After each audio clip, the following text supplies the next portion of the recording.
Russia, declared terror state by EU lawmakers, batters Ukraine grid. China's daily COVID cases hit record high, Health Bureau. Israel has cancelled 200 out of some 15,500 work permits.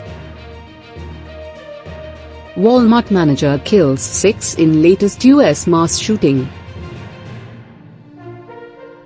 US-China defense chiefs meet in Cambodia. Turkish air raids hit northern Syria. Taliban flog 3 women, 11 men in Afghanistan days after Supreme Leader's edict. Balenciaga apologizes for campaign featuring kids holding teddy bears in bondage gear. Fresh Russian strikes battered Ukraine's already failing electricity grid, causing blackouts across the war-torn nation and in neighboring Moldova. In attacks, Ukrainian President Volodymyr Zelensky told the UN were an obvious crime against humanity. The Ukrainian energy system has been left in tatters and millions have been subjected to long periods without electricity after weeks of Russian bombardments, with the World Health Organization, WHO, warning the country's priority this winter would be survival. Ukraine's military said Russian forces had fired around 70 cruise missiles at targets across the country Wednesday and also deployed attack drones. The strikes piled pressure on the Ukrainian grid, disrupting power supplies in southern and eastern regions, with water and electricity cuts in the capital Kyiv. When we have the temperature below zero, and scores of millions of people without energy supplies, without heating, without water, this is an obvious crime against humanity, Zelensky told the UN Security Council late Wednesday via video link. The strikes killed several people and disconnected 3 nuclear power stations, officials said. Beijing, China's daily COVID cases have hit a record high since the beginning of the pandemic, official data showed Thursday, as the country works to curb the spread with snap lockdowns, mass testing and travel restrictions. China recorded a total of 31,444 domestic cases Wednesday, of which 27,517 were asymptomatic, the National Health Bureau said. The numbers are relatively small when compared with China's vast population of 1.4 billion. But under Beijing's strict zero-COVID policy, even tiny outbreaks can shut down entire cities and place contacts of infected patients into strict quarantine. The unrelenting policy has caused fatigue and resentment among swathes of the population as the pandemic nears its third year, sparking sporadic protests and hitting productivity in the world's second-largest economy. Wednesday's figures exceed the 29,317 domestic infections recorded in mid-April when megacity Shanghai was under lockdown, with residents struggling to buy food and access medical care. Israel has cancelled 200 out of some 15,500 work permits issued to Palestinians from the Gaza Strip after a laborer was accused of planning to carry out a bombing, the Shin Bet security agency said on Thursday. The suspect, arrested on October 30, is claimed to have told interrogators that he had been recruited by relatives in the group Islamic Jihad to plan to bomb on a bus in southern Israel, the Shin Bet said. It said the suspect had been indicted in an Israeli court. It was not immediately clear if he had been assigned a lawyer or how he might plead to the charges. The Shin Bet said that among Israel's responses was the voiding of around 200 permits of workers who it claimed had militant family members. The attempt by terror groups to exploit the jobs of workers in Israel in order to carry out attacks endangers the livelihood of hundreds of thousands of residents of the Gaza Strip, Defense Minister Benny Gantz tweeted.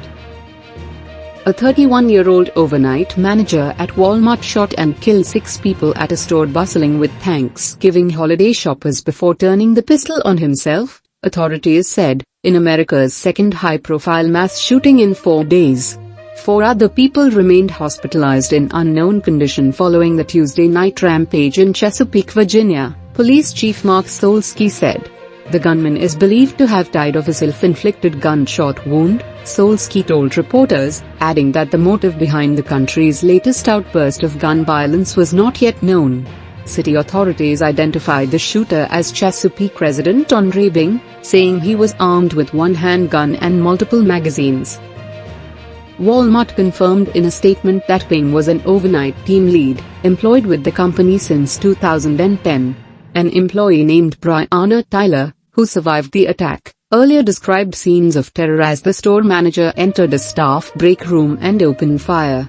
He wasn't aiming at anybody specifically, Tyler told ABC's Good Morning America program. He just literally started shooting throughout the entire break room and I watched multiple people just drop down to the floor, whether they were trying to duck for cover or they were hit. She said the gunman looked right at her and fired but missed by mere inches. He didn't say a word, he didn't say anything at all, Tyler said. The assault came 2 days before the quintessential American family holiday Thursday and on the heels of a weekend gun attack at an LGBTQ club in Colorado that killed 5 people.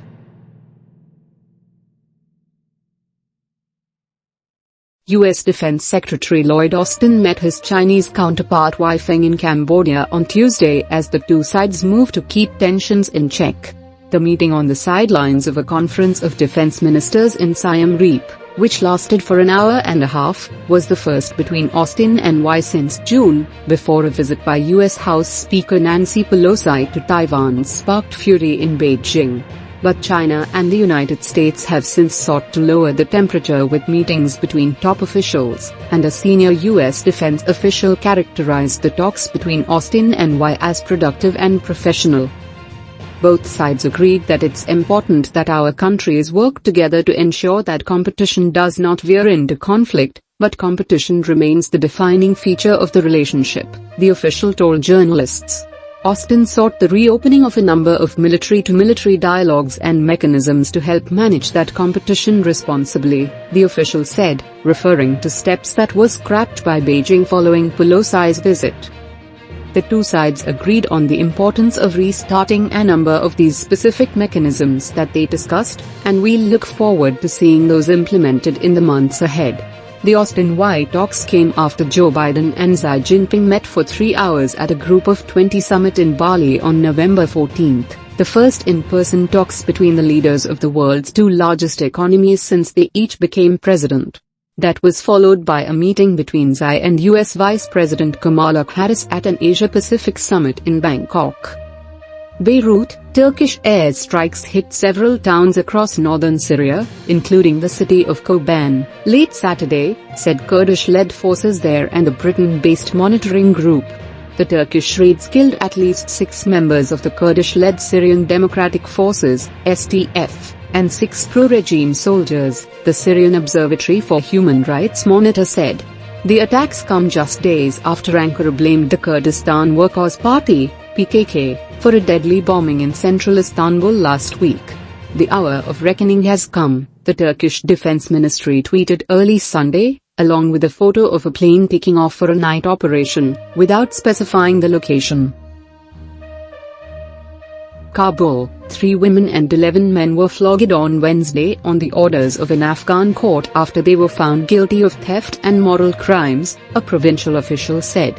The lashings are the first to be confirmed since the Taliban's supreme leader ordered judges this month to fully enforce Islamic law, or Sharia, saying corporal punishment was obligatory for certain crimes. Qazi Rafiul-Islamim, head of information and culture for Logar province, said the lashings were not administered publicly. 14 people were given discretionary punishment, of which 11 were men and 3 were women, he said. The maximum number of lashes for anyone was 39. Supreme Leader Hibatullah Akhundzada ordered judges this month to fully enforce aspects of Islamic law that include public executions, stonings and floggings, and the amputation of limbs for thieves. Balenciaga apologizes for campaign featuring kids holding teddy bears in bondage gear. The brand also apologized for unsettling documents displayed in the photos referring to child sexual abuse. Luxury fashion brand Balenciaga has apologized for a recent campaign which has been accused of sexualizing children and deleted all images from the campaign from its social media platforms. The ad, which was for the brand's upcoming holiday collection, featured children holding teddy bears in bondage gear. In a statement posted on Instagram on Wednesday, Balenciaga apologized for any offense the campaign may have caused. Our plush bear bags should not have been featured with children in this campaign. We have immediately removed the campaign from all platforms. Apart from the teddy bears, the brand also apologized for displaying unsettling documents in the photos. We take this matter very seriously and are taking legal action against the parties responsible for creating the set and including unapproved items for our Spring 23 campaign photo shoot. We strongly condemn abuse of children in any form. We stand for children's safety and well-being. Insider noted that the ad featured an image of a bag on top of a stack of documents referring to a US Supreme Court ruling that upheld a law that criminalizes child sexual abuse images.